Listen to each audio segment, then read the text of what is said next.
Welcome to the Heart-Centered Sales Leader podcast on webtalkradio.net. I, of course, am your heart-centered sales leader and host, Connie Whitman. Thanks for joining us today.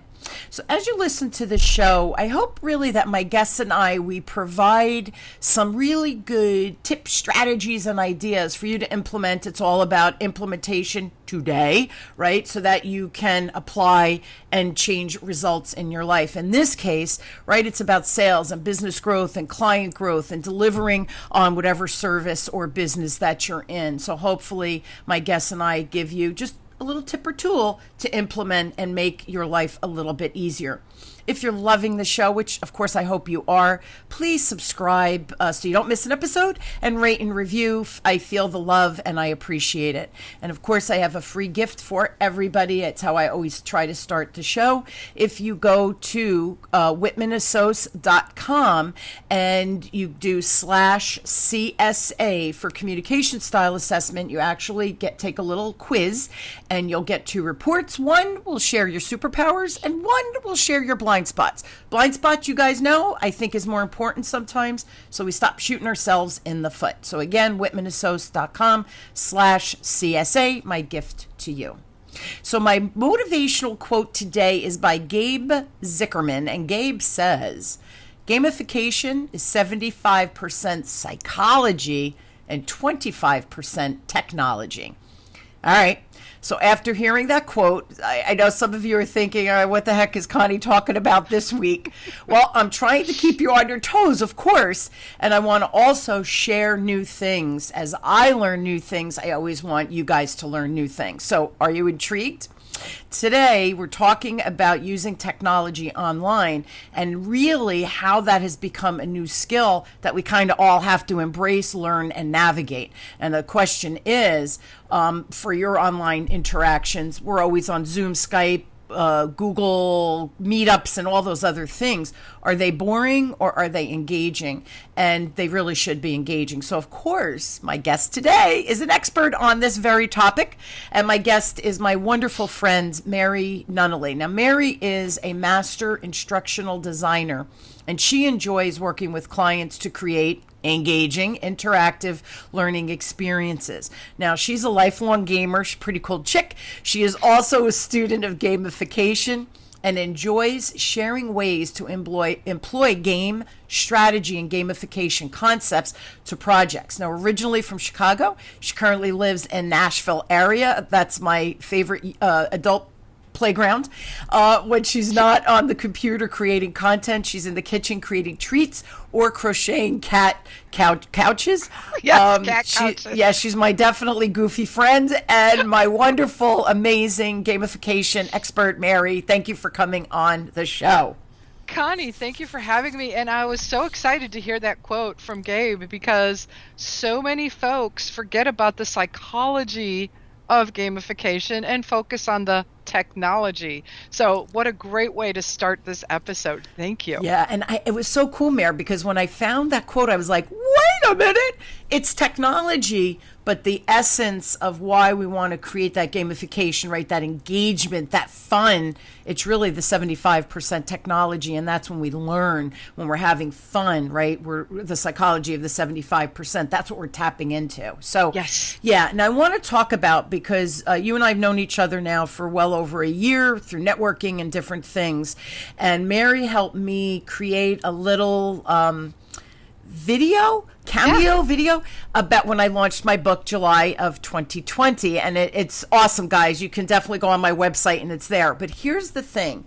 Recently, Mary and I were talking about business and what changes are happening in technology, and we were talking about a lead magnet. So first, Mary, to everybody's like, what are they talking about now? Define for everybody, what is a lead magnet and why it's really important? Sure. So I take a slightly different approach than your typical marketer when you think about a lead magnet. I like to call your lead magnet your digital billboard. So if you're thinking about driving down the interstate on your way to work, on vacation, you're driving past these billboards and they've got about 3 seconds to capture your attention. And in order to get the whole message, you might have to go past that billboard a couple of different times. So the same thing with lead magnets. A lead magnet is a way to reach out to your audience and capture their attention. What we so often do, though, is it's a one and done. Give me your name and email address. I'll send you this PDF, or give me your name and email. And then what happens is those PDFs that you've spent hours and hours working on most likely end up in a folder, which I call the place where PDFs go to die. And I'm guilty of this as well, because it was like great in the moment, but not great enough for me to actually open it up and read it. And so we're trying to change the way people think about lead magnets and say, this is not a one and done.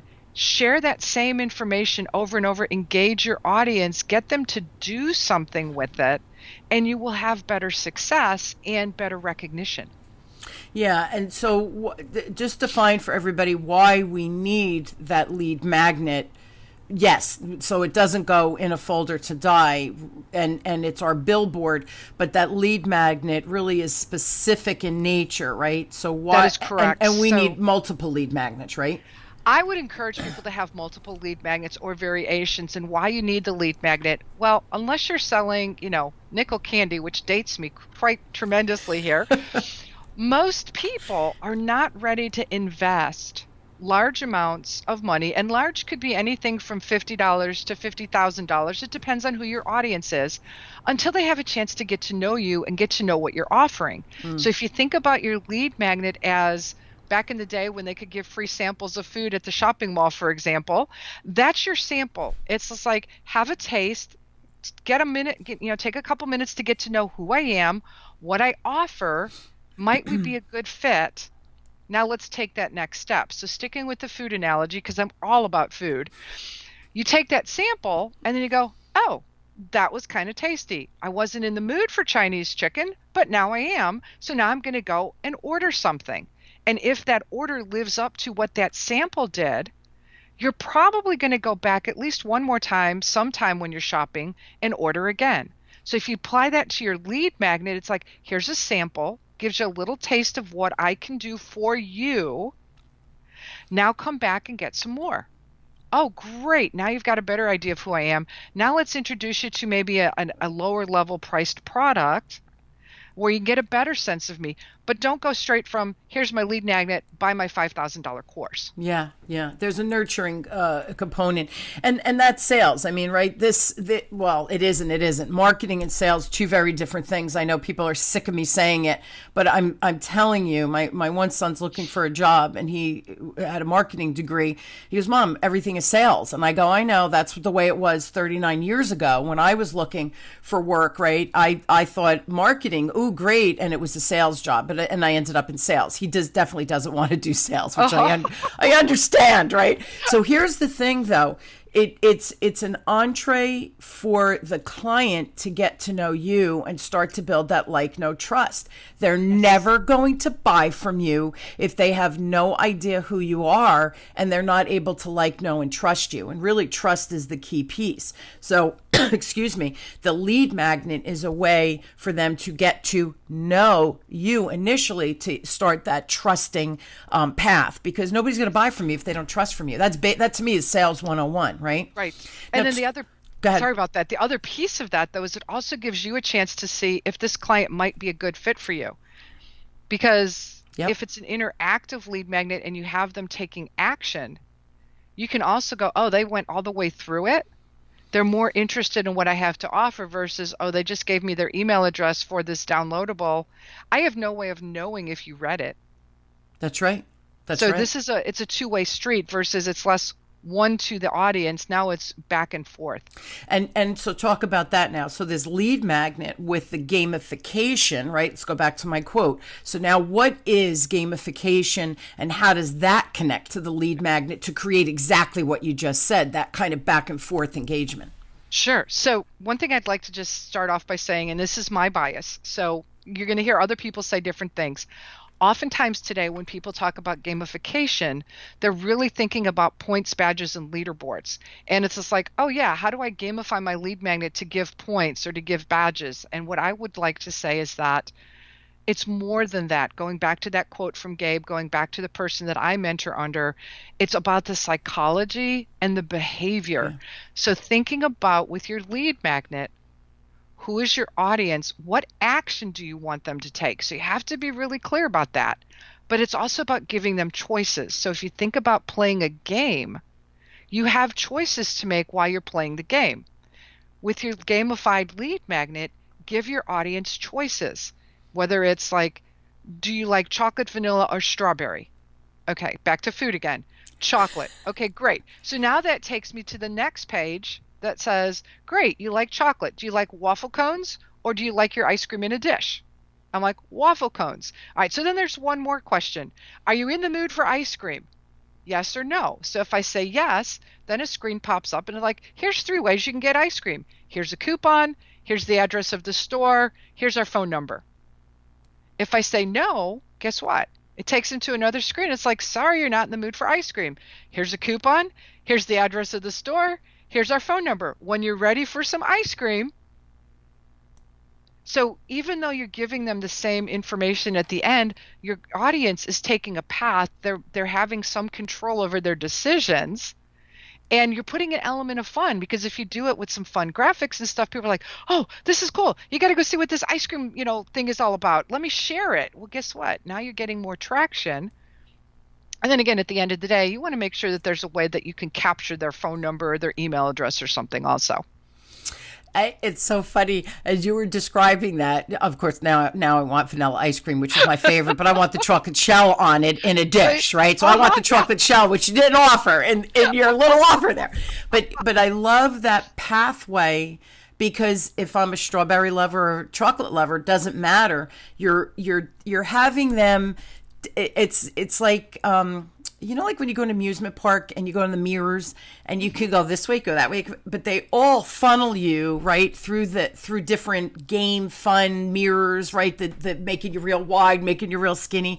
But then at the end, it funnels you out so that you can go to the next event or the next attraction at the amusement park. It's the same idea. It gives people, but the thing is, it's the engagement. And the other thing you said that I thought was real important, and I'm all about this gamification, because I do believe that we want people, you and I were a little goofy, right? We're a little nerdy, we're a little goofy, but I want my clients, I want people who follow me to know that, yeah, we're going to learn. Yes, I can make you a sales expert. I can help you master that. Yes, I can help you make more money. Yes, all of those things. We have to have fun while we're doing it, because if learning becomes this, horrible, I hate this class, you're never going to master it on the end. Whereas if you're having fun, and when we're having fun, we learn, and then we apply, and then we're excited to do the next thing. It's the same thing with the gamification with the lead magnet. Now all of a sudden, people at the end are going, holy crap, that was the coolest. I wonder what happens if I chose chocolate. And then they go back and they do it again, and then they're like, okay, I got to send this to my friends. Oh, I got to send this to my colleague. I got to send this to my partner. Now all of a sudden, that lead magnet could actually go viral, because it was fun, it was interactive, and whatever the end result was valuable to me, right, at the end of this, right? Hopefully it's value to the right client. But now I'm going to look and think, oh my goodness, my friend Mary needs this. She's trying to do the same exact thing. And now all of a sudden we're creating this viral experience, and people are advertising for us. Oh, by the way, because we made it fun. We made it engaging. We built that no trust factor right from a lead magnet, instead of just sharing a boring PDF that goes in the file to die. I just love that imagery also. So I'm all about the gamification, Mare. Definitely. And again, it's just like it's applying game elements to your lead magnet, so that people are going, okay, this is fun. I have some choice. I'm making some decisions. And then there are folks that say, well, in that example you gave, are the 3 choices, you never gave me a place to capture their email address. Well, on that coupon one that I mentioned, it could be enter your email address, and I'll email you a coupon good for, 10% off your next order or whatever. So if you really need to capture that. But then we also said, give us a call. So if they pick up the phone and call you, you're going to get their contact information. If they physically show up to your physical location, and again, on the online space, we would have to craft something a little bit different, but there's still 3 different points of contact and 3 different ways to get their information. And if you want to really make it fun, because I gave you chocolate, strawberry, vanilla, you could change up what happens on each path. So if somebody does say, oh, I picked oh, wait, that's a little bit different. On the strawberry one, they asked if I want a chocolate shell or cherry on the top. we're still taking them to the same end result, but it's like, oh, this is cool. So it's not that difficult to do, but you have to put a little bit more thought on the front end to go, Excellent. what do I want my audience to achieve? What are the actions I want them to take? And if, for example, the action is you really want them to download the coupon, then you want to choose, build that path in such a way that they're just like, oh man, yeah, I want that ice cream and I want it now. I want that coupon versus I want to call or I want to go to the store. So that's where that psychology comes in. Yeah, or even instead of going to the store, going to my website. Exactly. And then on my website, I might have a free resource page where I offer 3 things, and they're like, oh, I like that one better. So again, it's keeping them engaged with my stuff, with me, right? Mm-hmm. So, excuse me, your website has to make, obviously our websites should continue that messaging, right? That branding. So we carry through. So we have, because, and I love how you said that too with the 3 options. Our clients, our ideal client is our ideal client, but they're still individuals. They're still humans. I don't know. I only deal with humans. I don't know about you, but right. So they're still humans. So, and I always say this, my client, they're never cookie cutter. What I do for one client, that doesn't mean I'm doing it for all the clients I'm working on. I just wrapped up my master class and I'm starting a new one and, my 10-week program. Every one of my students in that master class, they were all in different industries. Their skill level was all different. Their ethnicity was different. Like you go on and on and on. They had all these different filters on how they see the world. My content was the same, but how I interacted with each of them for learning has to vary. And that's exactly what we're talking about with the gamification of a lead magnet. It's the first time they're meeting me through this lead magnet. Let's make it super, super interesting. What are 3 things, Mare, or simple things, hopefully, that we can do to make that lead magnet, more engaging, really? That's Sure. what we're looking to do. So the first thing I would say is take a look at your existing lead magnets and really look at it and go, do I have a clearly defined desired action? And that's not something that the audience sees, but in your head, have you clearly defined what each step of the process is and what action at the end of that lead magnet you want them to take? So is it book a call? Is it get a coupon? And there can be 3 different things, but they need to be clearly defined so that everything you do in the lead magnet leads them to that path. So that's the first thing I would do is look at your content. If you don't want to go all out and build a really interactive lead magnet right now, if you've heard me speak before, you know that this is one of my favorite things to share is build in an Easter egg. And when I talk about an Easter egg, if you've ever been, for example, to a Marvel movie, yes, the people that are in the know wait until after the credits finish, because most people get up, leave the movie theater while the credits are rolling. But if you're a Marvel fan, you know to stay, because there's always some kind of fun little extra at the end of the movie. And if you leave too soon, you miss out. So that's an Easter egg. It's also done in a lot of computer software. There's a hidden thing. So in your PDF, if you want to make it a little more engaging, hide an Easter egg. So you may bold a word that's hyperlinked and it opens up a short, 1-minute video with some really fun content, or it opens up a coupon code, or something like that when they've made it that far. So you bury it in deep in the PDF where people typically read the first paragraph or 2 and you've given them 3 pages. So put that Easter egg towards the end and say, have a congratulations, like, congratulations, you've made it this far through the PDF, you've actually read it. As a reward for what you've just done, you've unlocked the key to the castle and you get this. Yeah, it's also a great way to then get a sense of where are people dropping off. So you may actually put in 2 or 3 Easter eggs, one on each page of, let's say, this hypothetical 3-page PDF. And if you're getting a lot of hits after the first page and nothing on page 2 or 3, that also lets you know as the content creator, like, ooh, maybe I've got too much information. Maybe this should be 3 separate things. And it's a series. It's like, okay, you finished this page, now unlock this next one. So that's another simple play on a gamified technique. Yeah, and here's the thing, right, Mayor? The technology is there. So we can pull it into our courses. We can pull it into our lead magnet. We can pull it into our websites.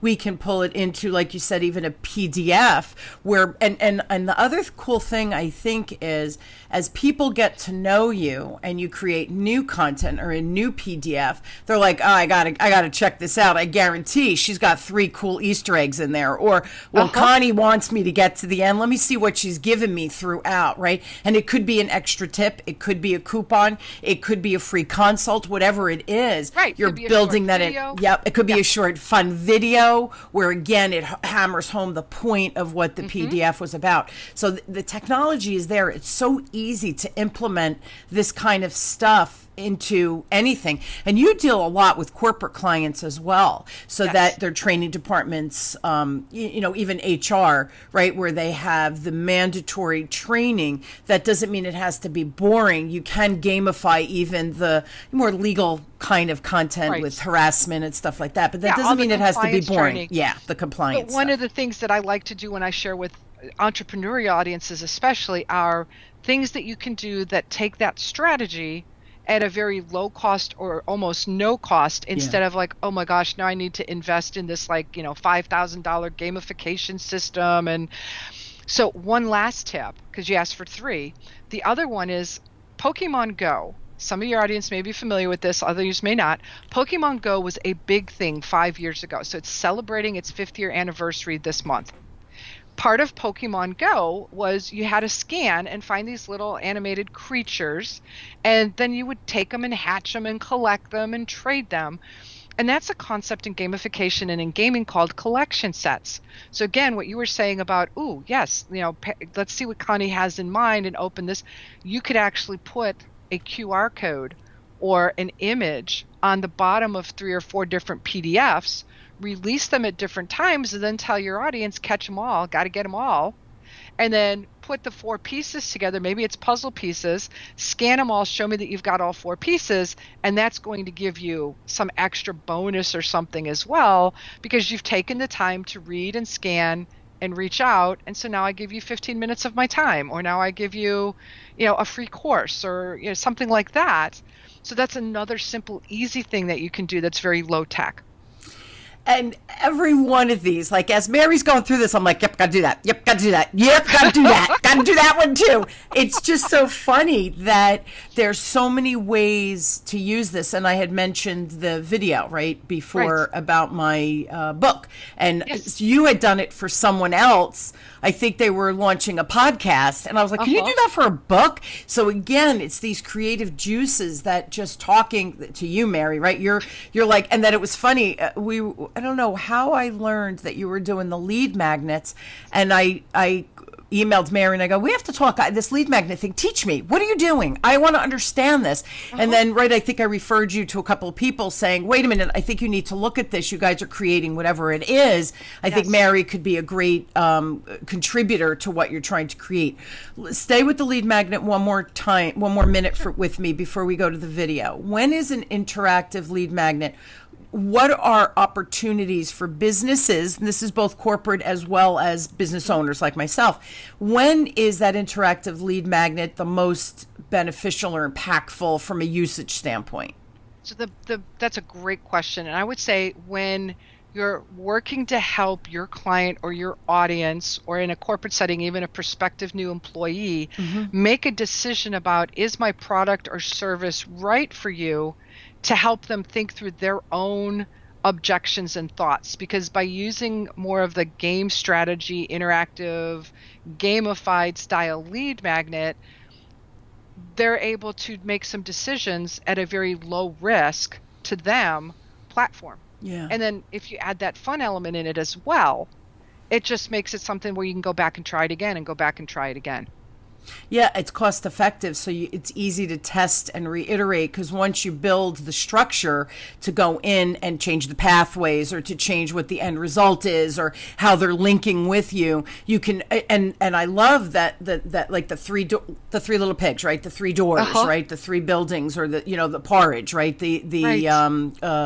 Goldilocks, Just right. Yes. right? Yeah. So it's the same kind of concept, but now if 80% of your people are taking that one path, why? And now again, that might be what's resonating. Now you could do more marketing and messaging through that one layer. If it's Exactly. a mishmash of all of them, why? Again, and maybe your messaging needs to improve for all three layers. So again, this is such a nice way to test things in a fun mannerism, but get such critical information at the end. And oh, by the way, get them to whatever your call to action is too. So for me, Exactly. this whole gamification, it's just multifaceted from the levels of benefits that we as businesses, even corporate businesses, the level of interaction, but reaction and results that we could get. Holy moly, it's just so, Yeah. it's the coolest thing.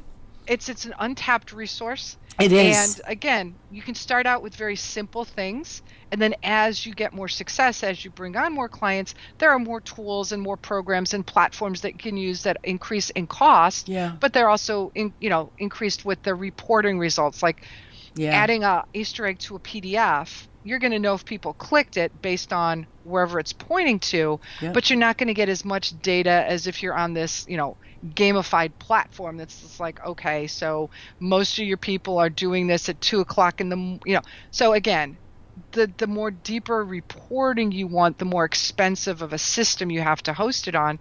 But for most of us, at that low cost, no cost is a great way to test it out and build that engagement and see what your audience wants. Yeah, and I have to tell you, when I published my book, right now, let's talk about the video, the animation of the video, and how and when to use that, and how would it benefit me as the end user, or me, the product owner, right, business owner, whatever it is. So when I was launching my book, right, I was on all day, engaging, talked to people. People bought, sent me messages. I was responding personally to every one of them, because I was honored that they took the time to buy my book on Kindle, right, for that initial dollar. But they took the time to do that for me, right? So that personal connection is really important to me. And again, I had met you right before, and I said, Mary, can we do it? It was so inexpensive. I did the audio, so it was my voice coming through. We talked about what my 7 steps were, what did that mean, and that was the animation behind it. It was the coolest experience.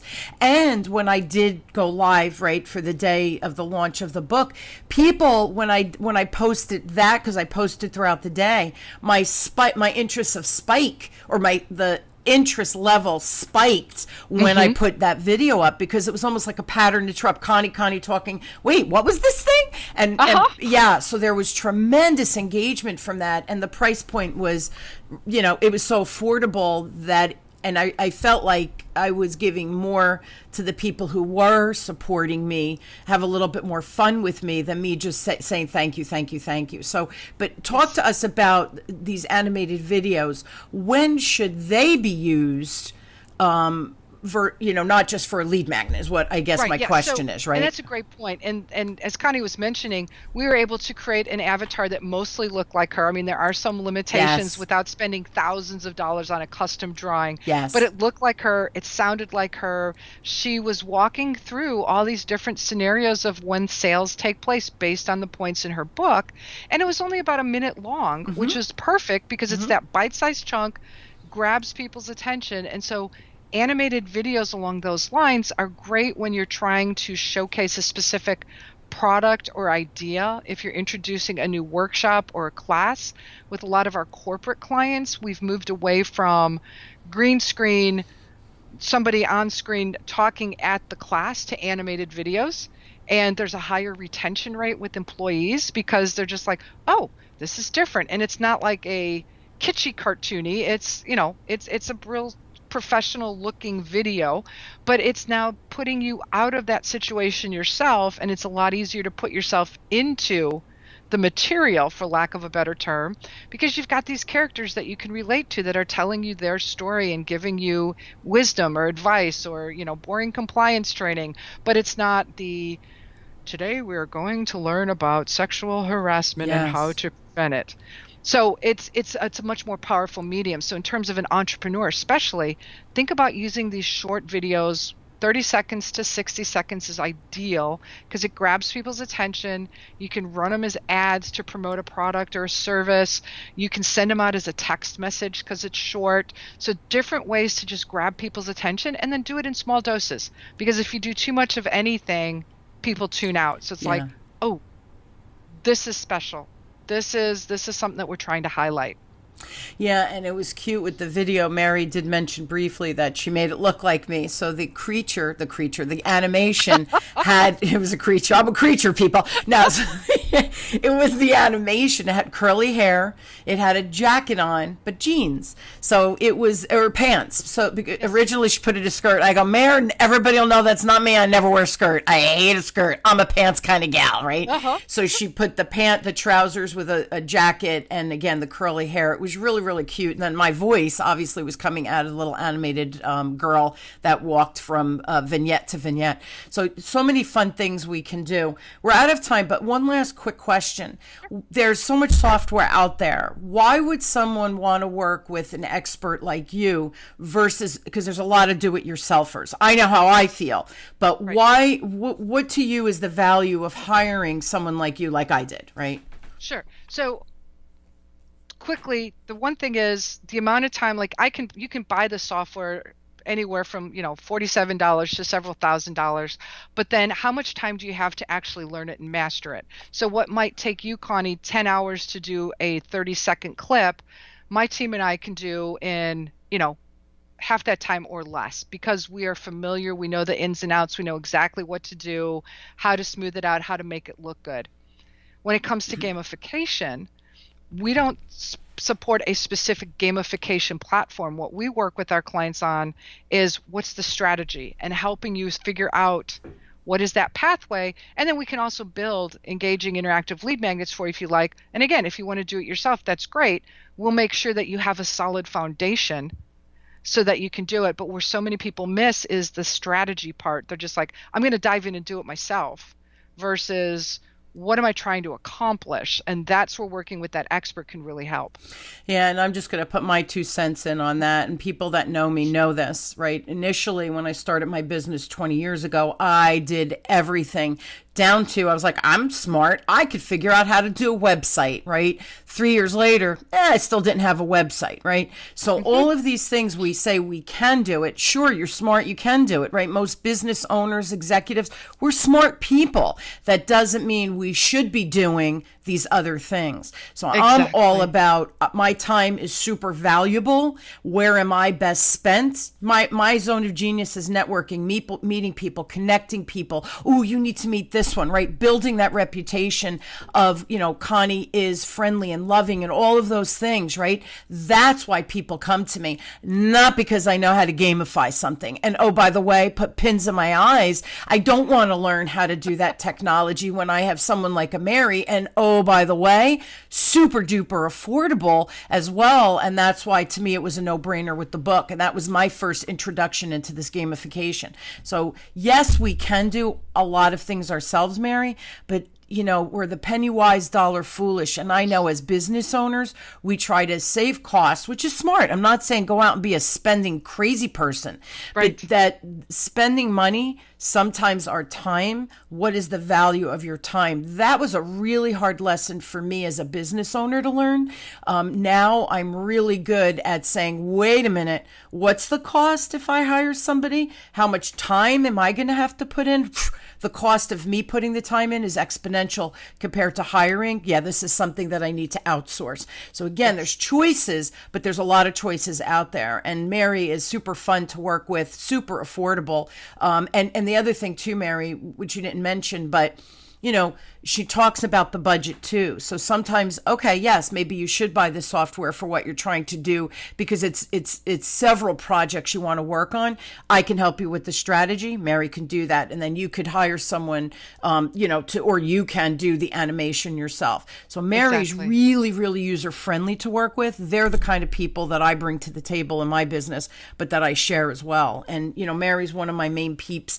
And I so appreciate that. Yeah, no, I refer because I think what you're doing out there is needed, but the messaging is really, really fun and important. And I think with all the noise out there too, Mare, in this digital realm, we need to differentiate ourselves and show our personality, which we just can't accomplish in a PDF a lot of times. So, right. Yeah. I mean, guys, PDFs are good too. Don't get me wrong. I give PDFs away as well, but as do I. It's like I was just talking about gamification going, and my giveaway is a PDF, and the person just looked at me. I'm like, because I have to have some instruction in there. Absolutely. And then it links to something interactive. So there's a time and a place for everything. So. Absolutely. Right. We like a smorgasbord in our life, right, Mare? I llove it. Well, Connie, thank you so much for having me as a guest on your show. I always enjoy chatting with you. This is just makes the highlight of my week. Me too, Mare. I love spending time with you, and your creativity is just awesome. So guys, if you're interested, please reach out, have a conversation with Mary. When I tell you it's worth it, it's worth it. Her website is lavenderdragonteam.com. If you have a question for Mary, it's Mary Nunaley at lavenderdragonteam.com. I'll put that in the show notes so that you can find Mary, connect with Mary, chat with Mary, whatever you need to do. Also, check out her website. She has some really fun animations with the Lavender Dragon that you can take a peek at. And you have just a tremendous team that you work with as well. Super creative. I'm telling you, if you can think it, they can create it. So, use Mary. Use and abuse Mary. No, don't abuse her. I will find you if you abuse Mary. And I'm just laughing because you talked about the do-it-yourself website, and ours is currently a DIY website too. So it is not because we can doesn't mean I should. So we are in the midst of getting our website redeveloped by somebody who actually does it professionally instead of Mary going, oh yeah, I know HTML. I can do this. And it's like, oh, so just know that everybody is a work in progress. Yeah, stay in your lane. I know my lane, and I stay in it well. Marketing, not my lane. Sales, my lane, right? So yes, it is. Yeah, and that's why my communication style assessment, Mare, and I know you've taken it. It really does tell you what your zone of genius is, and then it tells you what your blind spots, right, or your lowest style is. So for me, that technical is actually my lowest style. I'm not technical in nature. I can learn it, right, because I have the intellect, but the desire for me, it's literally painful. So understanding that will help you with what you should outsource and maybe a zone of genius you didn't even know. So yeah, I these tools are just remarkable that you, myself, make available to people listening. So thank you so much for being on, sharing your zone of genius and your creativity and fun. I love hanging out with you. So thank you so much. It's a pleasure. Yeah, and I hope my listeners, they're thinking of ways, whether in their corporate worlds or if they're business owners, because I have both that follow me, how can they use it and again create just some magic in their company. Thank you so much for being on. And you, everyone that's listening, I really hope you will join me weekly as we question, build, and discover together that heart-centered sales, heart-centered leadership, heart-centered business is really the way to do it. And to me, if you're not, stop being that icky and sleazy and old way of living in the business world.